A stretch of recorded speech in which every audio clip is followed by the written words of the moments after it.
He was barely breathing, limbs twisted unnaturally, wrists cinched tight behind his back with rusted barbed wire, as if someone wanted him to look like a warning more than a body. The fence groaned with each gust of wind, wooden posts leaning under the weight of time, and of him.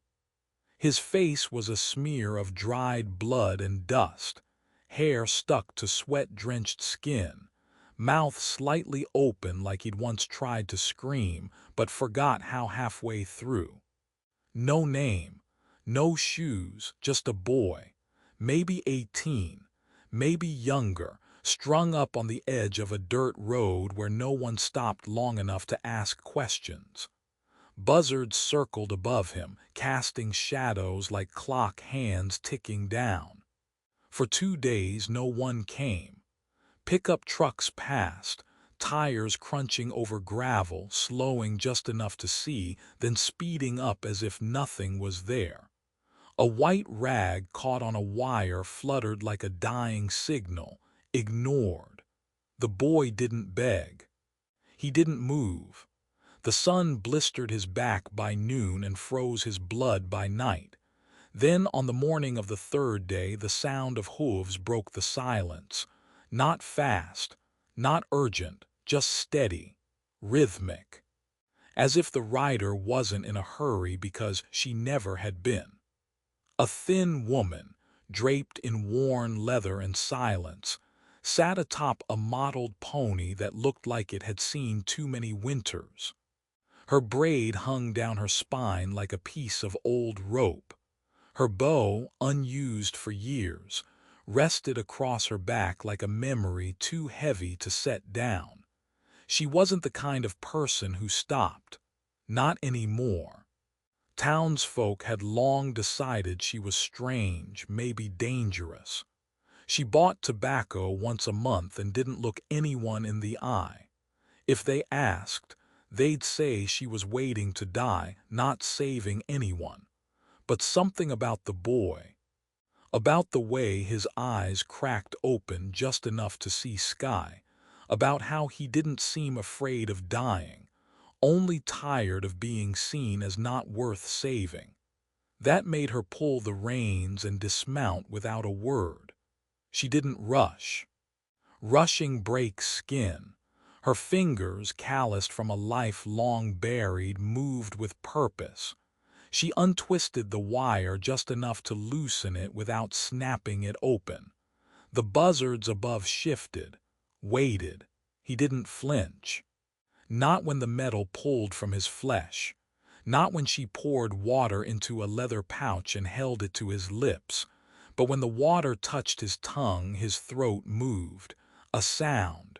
Maybe a word. She leaned in. What? She whispered. Nothing. Just his eyes, barely open, not pleading but present.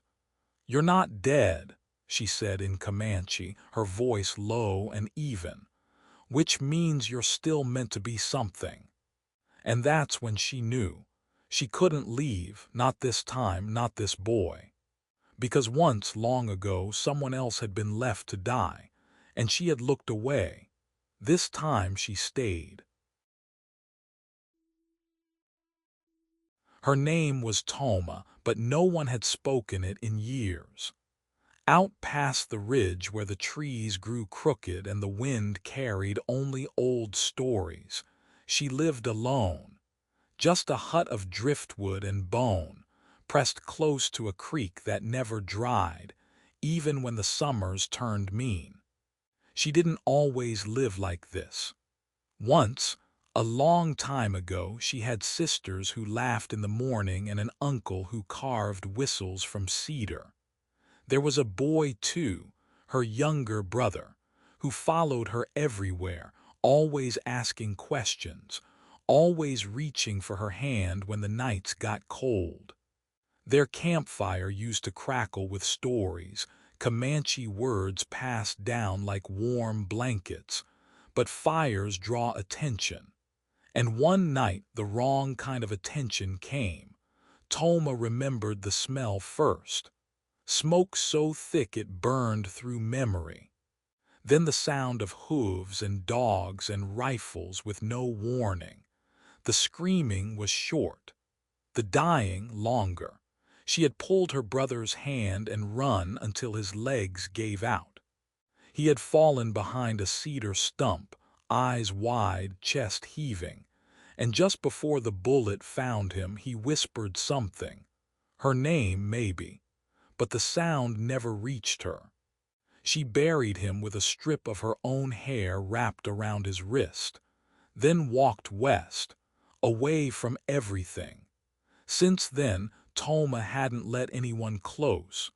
She traded deer hides for cornmeal once a month, speaking in nods. Lit fires low and only after dark. The townspeople called her that old Comanche woman like it was a warning more than a name. Some said she was waiting to die, but that wasn't true. She was just tired of being the one left to watch. She never saved strays, never answered knocks, never brought back the wounded. But something in that boy's eyes, barely open, barely human, pulled at a place in her chest she thought had long turned to ash. It wasn't pity, it was recognition, not of him, but of the emptiness behind his stare.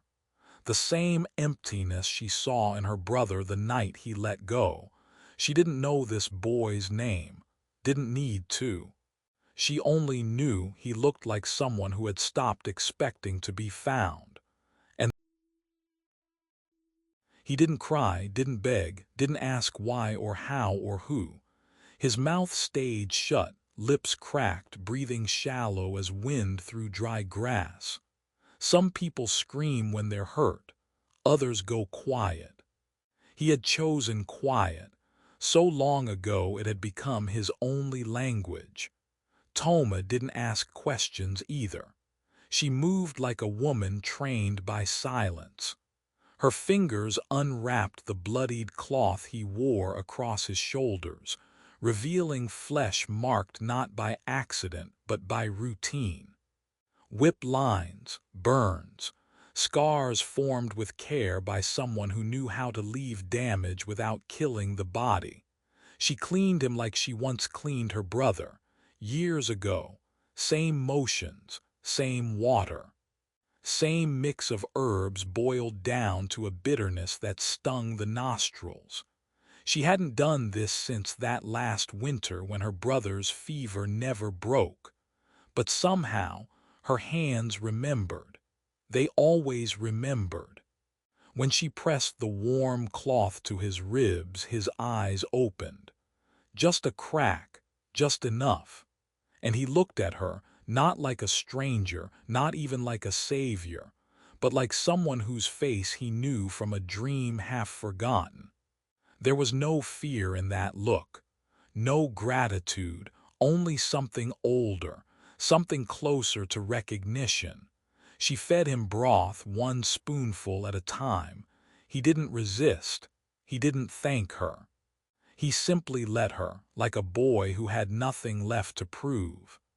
Each time the spoon touched his lips, he blinked slowly, not as if tasting, but remembering, or maybe trying to believe it wasn't a trick. Later that night, as the fire lowered to coals and the wind turned cold through the chinks in the walls, she touched his forehead. Heat, deep and rising, a fever trying to claim what was left. Her breath caught. The last time she'd felt that kind of heat, it was on her brother's skin, just hours before he slipped from her hands like smoke. Her mouth opened before she could stop it. "If you're still breathing," she whispered in Comanche, "then something is still waiting." He didn't know the words, but his eyes fluttered, just once. He slept most of the first week, if you could call it sleep. It was more like a drifting, eyes half closed, chest rising in uneven rhythms, as though his body was still unsure whether it had permission to stay. Toma didn't disturb him. She moved around him like wind moves around trees, present but never pressing. She fed him without asking, held the bowl to his lips when his hands couldn't grip.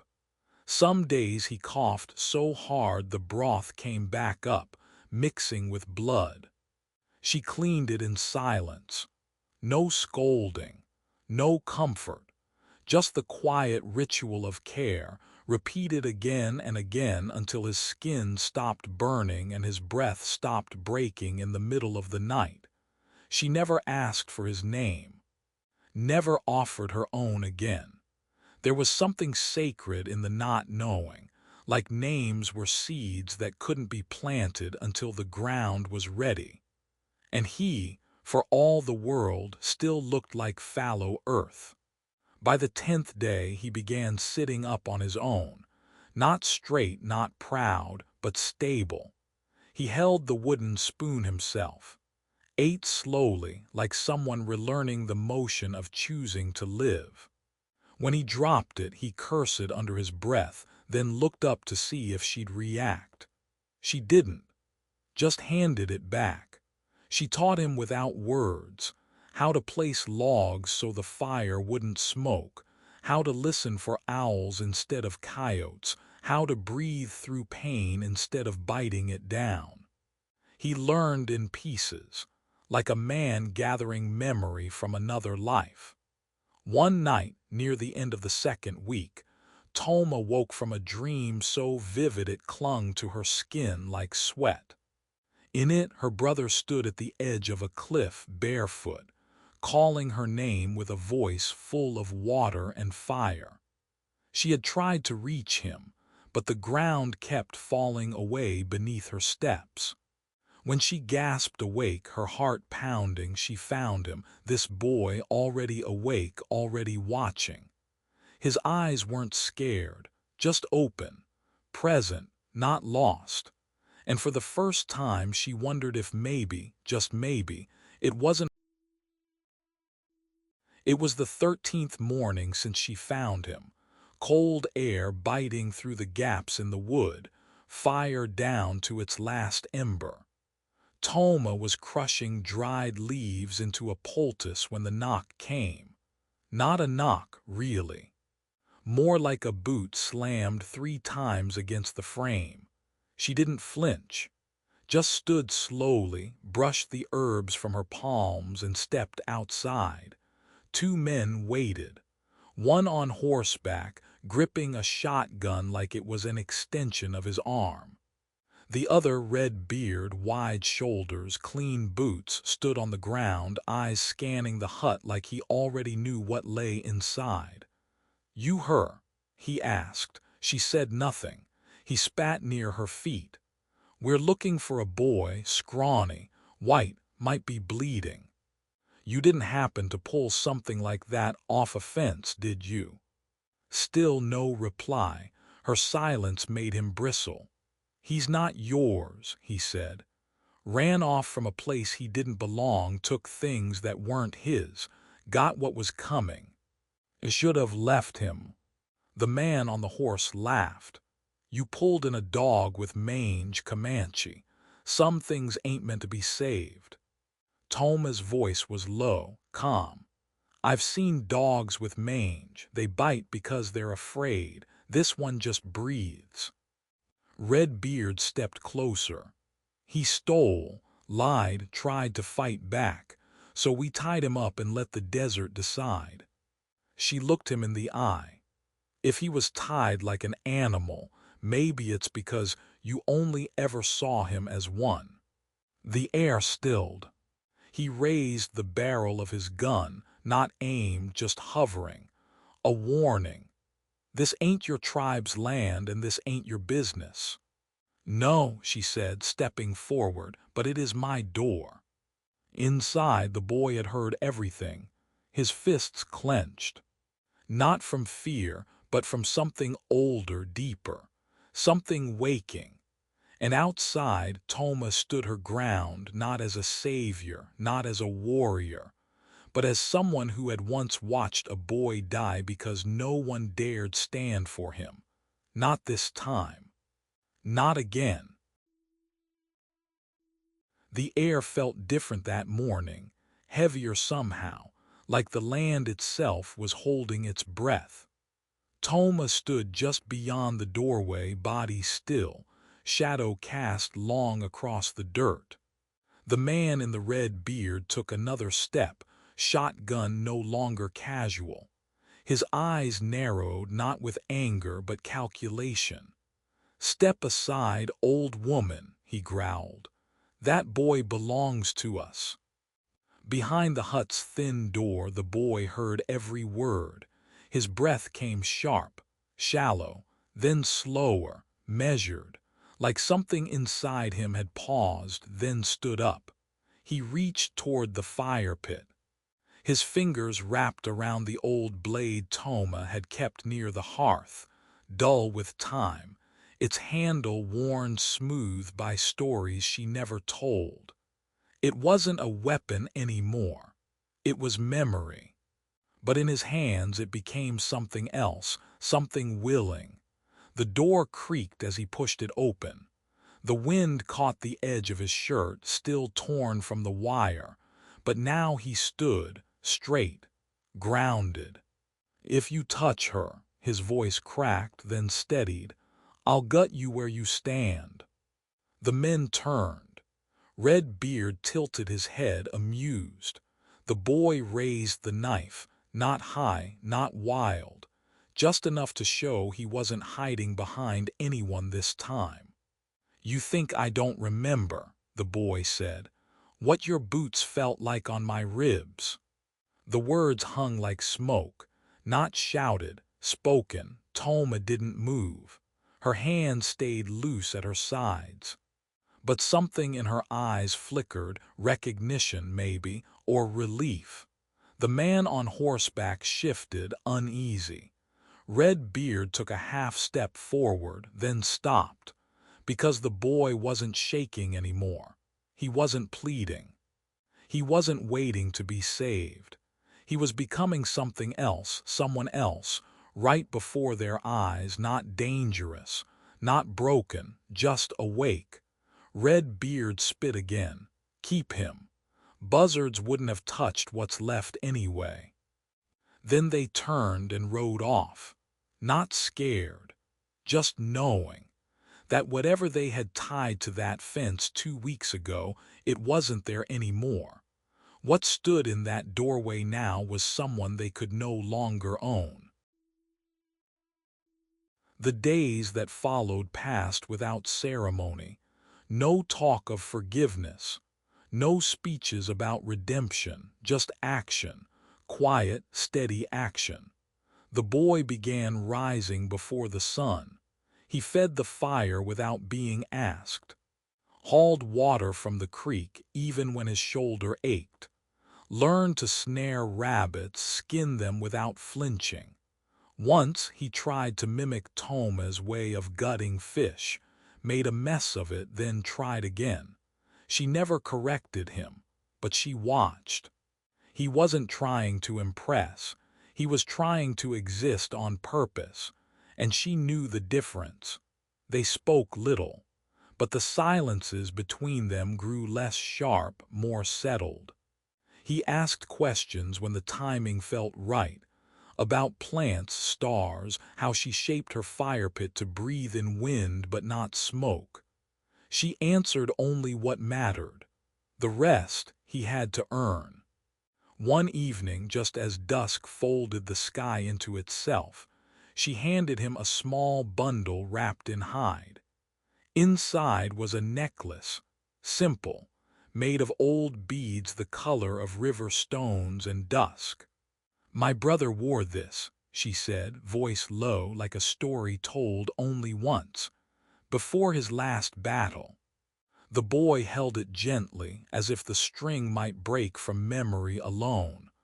"What was his name?" he asked. She didn't answer right away. Her eyes drifted past him toward a tree stump where no one sat. Then she said, "Sadiq." "What does it mean?" She stirred the pot beside her. "One who listens before speaking." He ran his thumb over the beads. then looked up. "And I wear this until—" Her gaze met his, not soft, not stern, just true. "Until you know your name." He didn't reply, just nodded once, and with hands that no longer trembled, tied the necklace around his neck. That night he lay under the open sky, the fire crackling beside him, the beads cool against his chest. He didn't. He no longer flinched when thunder cracked across the hills, no longer darted his gaze when twigs snapped behind him. The tremble in his hands had faded, replaced by steadiness, the kind born not from strength, but from surviving long enough to believe you might stay. He moved with purpose now, knew which trees the squirrels favored, which roots made good tea, how to breathe through cold mornings without cursing the frost. And though he still spoke little, his silences carried meaning. He listened to birdsong like it was scripture, watched the fire burn like it might teach him something new each night. Toma watched him too, not as a caretaker anymore, but as a witness. Then one day, by the river bend where the willows bent low and the stones stayed warm till dusk, a girl appeared. Her hair was tangled with wind and leaves, her boots muddy, her voice sharp as creek water. She didn't ask permission to drink, just knelt beside the stream, cupped her hands, and filled her mouth like she hadn't tasted something clean in days. He stepped forward, unsure. She looked up, didn't smile, but didn't run. The next day she returned, brought berries, said little, just sat close enough for the silence to hold shape. By the third day she followed him back to the clearing, said her name was Kaya, didn't explain where she came from, didn't need to. Toma didn't question it, didn't warn or welcome, just nodded once. That evening, as the fire lit their faces in copper and ash, she did something she hadn't done in decades. She sang. It wasn't loud, wasn't pretty, but it was full. A song her mother had once hummed while weaving baskets long before the raids, before the silence.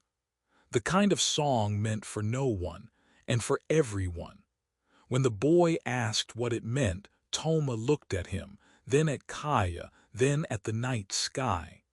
"It's a song," she said, "for those who never expected to be welcomed."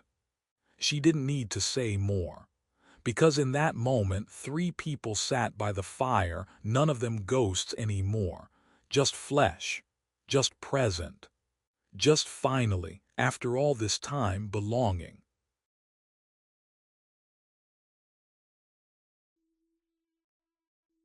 The seasons turned quietly in the hills. Trees budded, rivers swelled, and the ground softened under steady feet. Noah, though he hadn't yet spoken that name, moved with the rhythm of a man who knew what morning required. He chopped wood before sunrise, repaired traps before birdsong began, and in the evenings he sat by the fire with ash on his sleeves, listening more than speaking. Toma spoke even less now. Her steps had slowed. Her braids turned silver, her fingers bent like roots that had weathered too many storms. But her eyes, sharp as ever, watched him with something close to peace. One evening, when the fire was low and Kaya had gone to fetch water, Toma called him to her side. Her voice was thin but clear. "I'm ready," she said. He blinked. "Ready for what?" She gave him a soft smile, the kind that held both beginning and end.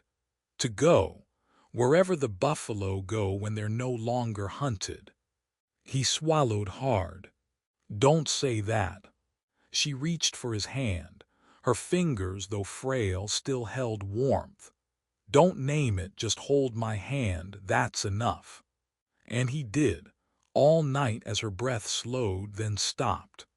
When dawn broke across the sky, her fingers were still warm, but she no longer breathed.